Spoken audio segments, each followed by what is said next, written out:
صل على سيدنا ونبينا وحبيبنا مولانا محمد وآله الكرام وابنه الكريم وأمته الكريمة وبارك وسلم. کل آپ نے سماعت فرمایا تھا کہ فرقہ صلح کلیہ میں جو عوام میں لوگ ہیں وہ کہتے ہیں کہ اگر مولویوں کے فتوے پر عمل کریں گے تو پھر دنیا میں رہیں گے کیسے.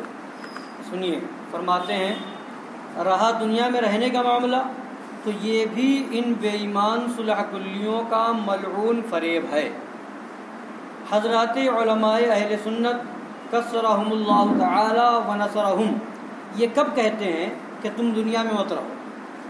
حضرات علماء سنت کب کہتے ہیں کہ تم دنیا میں مت رہو، مر جاؤ، یا کاروبار بیوپار مت کرو، مزدوری نوکری چھوڑ دو، بلکہ ان کے فتاوی مبارکہ کا خلاصہ یہ ہے کہ تم دنیا میں اس طرح جیو جس طرح خدا و رسول جل جلالہ و صلی اللہ تعالی علیہ وآلہ وسلم نے زندگی بسر کرنے کا حکم دیا ہے. جیو مگر اللہ و رسول کے حکم کے مطابق جیو. کاروبار بیوپار مزدوری نوکری سب شریعت مطہرہ کے موافق کرو.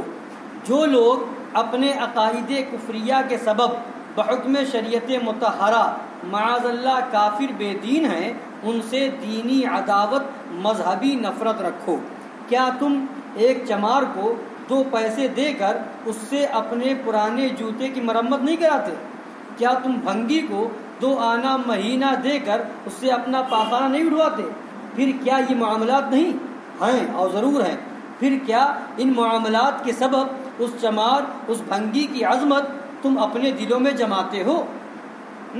کیا ان معاملات کی بنا پر تم انہیں اپنا دینی بھائی بناتے ہو؟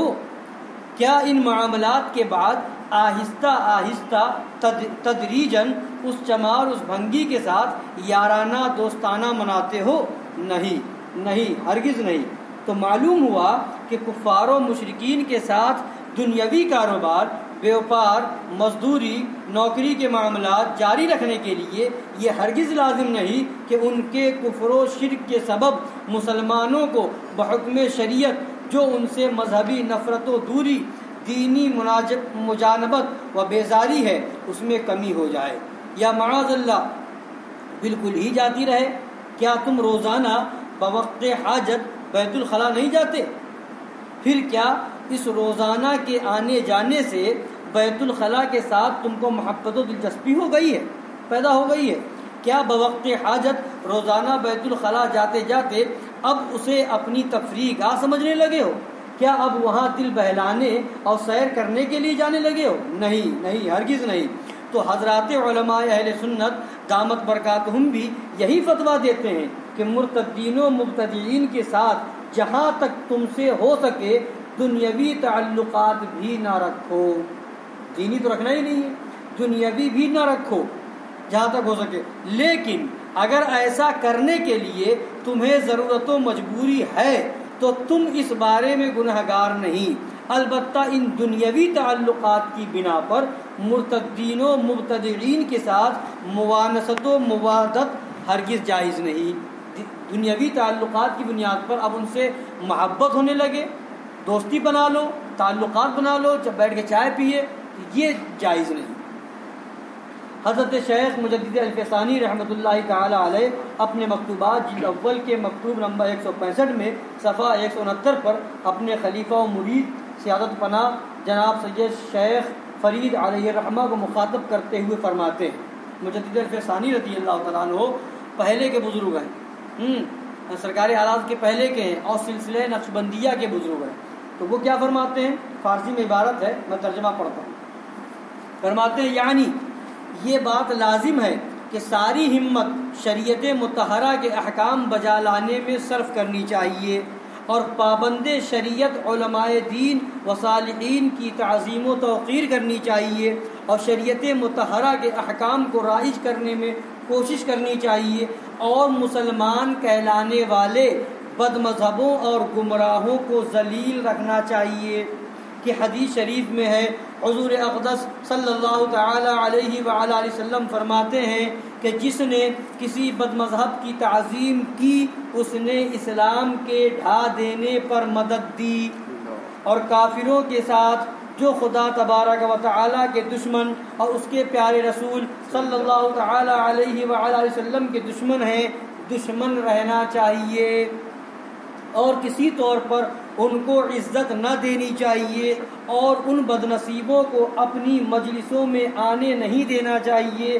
اور ان سے انس پیدا نہیں کرنا چاہیے، اور ان کے ساتھ شدت و غلظت کرنا چاہیے، اور جہاں تک ہو سکے کسی بات میں ان کی طرف رجوع کرنا نہیں چاہیے، اور اگر بالفرض کوئی ضرورت پڑ جائے تو بیت الخلاء جانے کی طرح شرعی ناگواری اور مجبوری کے ساتھ ان سے اپنی حاجت پوری کرنی چاہیے۔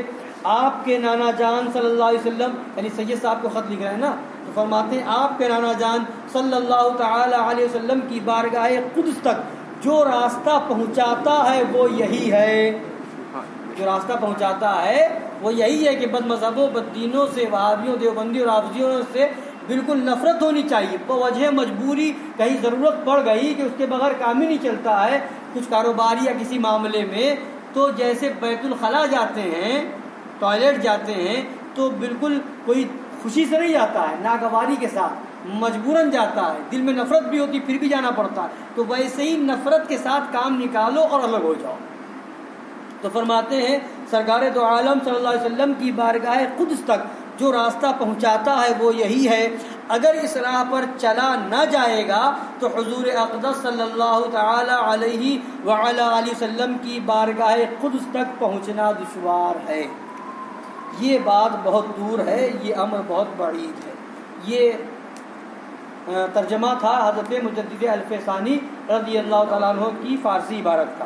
اب آگے فرماتے ہیں سرکار مظہر اعلیٰ حضرت کہ لوجہ اللہ الکریم الحمد کہ کش شمس فی وسط السماء، یعنی جیسے بیچوں بیچ آسمان میں سورج روشن ہوتا ہے اسی طریقے سے یہ بات بھی روشن ہو گئی۔ فرماتے واضح و روشن ہو گیا کہ ہمارے آقایان نعمت حضرات علماء اہل سنت رحمہم اللہ تعالیٰ کے فتاوی مبارکہ پر عمل کرنا نجات و فلاح آخرت کا ضامن ہونے کے ساتھ ساتھ دنیاوی کاروبار میں بھی ترقی و کامیابی کو متضمن ہے، اور اسی طرح یہ بھی ثابت ہو گیا کہ ان صلح کلیوں کا یہ فریب دینا صرف اسی لیے ہے کہ سادہ لوح عوام مسلمین کو معاذ اللہ یہ باور کرا دیا جائے کہ علماء اہل سنت کے فتاوی اس قابل ہی نہیں کہ ان پر عمل کیا جا سکے، اور یہ کہ بد مذہبوں مرتدوں کے مقلبین اور سنی مسلمانوں کے علماء دین دونوں ایک ہی درجے، ایک ہی مرتبے کے ہیں معاذ اللہ۔ تو اس سے سمجھ میں یہ آ گیا کہ اس طرح کی باتیں جو لوگ کرتے ہیں وہ صرف فریب دیتے ہیں، لوگوں کو گمراہ بہکانا چاہتے ہیں۔ حقیقت یہ ہے کہ شریعت نے ہر ایک کے اصول و ضابطے بتائے ہیں کہ جس طریقے سے جہاں پر آپ کو ضرورت پڑے اس طریقے سے کام لیجئے، یہ نہیں کہ آپ کاروبار ہی چھوڑ کر کے بیٹھ جائیں۔